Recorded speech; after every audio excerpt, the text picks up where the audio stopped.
দ্বিতীয় বিশ্বযুদ্ধে স্টালিনগ্রাদ যেমন সোভিয়েত ইউনিয়নের অজেয় দুর্গ ছিল, তেমনি ২০২৪ সালে ছাত্র জনতার অভ্যুত্থানে এক অজেয় দুর্গ হিসেবে আত্মপ্রকাশ করেছিল ঢাকার যাত্রাবাড়ি। গত বছরের ২৪শে জুলাই যখন ছাত্র জনতার আন্দোলন তুঙ্গে, তৎকালীন প্রধানমন্ত্রী শেখ হাসিনার সাথে সম্পাদকদের এক বৈঠকে বাংলা ট্রিবিউনের সম্পাদক জুলফিকার রাসেল বলেছিলেন, মাননীয় প্রধানমন্ত্রী, যাত্রাবাড়িতে ঢাকায় ঢোকার আর বের হওয়ার প্রত্যেকটা পয়েন্ট মাদ্রাসায় ভরপুর। যেদিকে তাকাই মাদ্রাসা আর মাদ্রাসা। এত মাদ্রাসা কিভাবে হলো?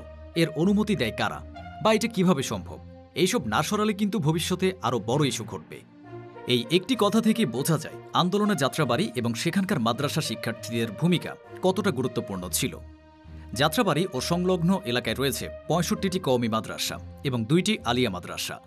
১৭ জুলাই থেকে এসব মাদ্রাসা ছাত্র ও শিক্ষকরা স্থানীয় জনগণের সাথে মিলে ঢাকার প্রবেশ পথের গুরুত্বপূর্ণ পয়েন্টগুলোতে অবস্থান নেন।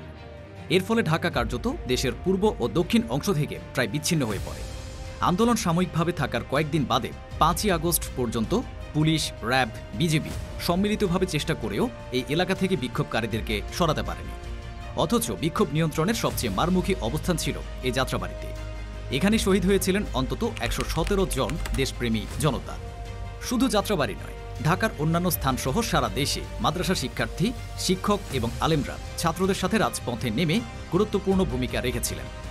১৭ জুলাই থেকে শুরু করে হাসিনার দেশত্যাগ নিশ্চিত না হওয়া পর্যন্ত তারা অবিস্মরণীয় অবদান রাখেন।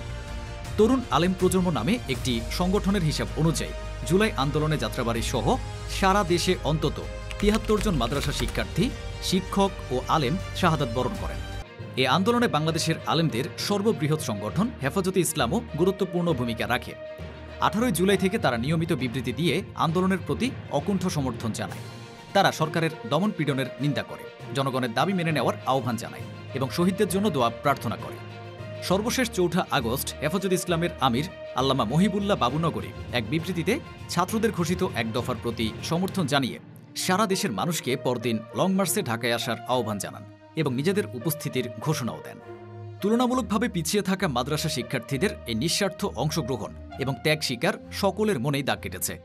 তাদের এই বীরত্বপূর্ণ ভূমিকাকে রাষ্ট্রীয়ভাবে স্বীকৃতি দিতে এই বছরের ২১শে জুলাইকে মাদ্রাসা রেজিস্ট্যান্স ডে হিসেবে পালন করার সিদ্ধান্ত নিয়েছে অন্তর্বর্তীকালীন সরকার। জুলাই গণঅভ্যুত্থানে যখন রাজপথ স্তব্ধ হয়ে পড়েছিল, তখনই মাদ্রাসার ছাত্ররা দেশপ্রেম ও নৈতিকতার বলে বলিয়ান হয়ে স্বৈরাচারের জুলুমের বিরুদ্ধে প্রতিরোধ গড়ে তোলে। রক্তের দামে লেখা সেই ইতিহাস যেন হারিয়ে না যায়, তারই অংশ হিসেবে এই আয়োজন। মাদ্রাসা শিক্ষার্থীদের আত্মত্যাগ, জুলাই অভ্যুত্থানের এই অবিচ্ছেদ্য অংশটুকু আমাদের ইতিহাসে এক নতুন অধ্যায় যোগ করেছে। এই বীরত্বপূর্ণ ইতিহাস কি আমাদের আগামী প্রজন্মকে অনুপ্রাণিত করতে পারবে? আপনার মতামত কমেন্ট সেকশনে জানাবেন।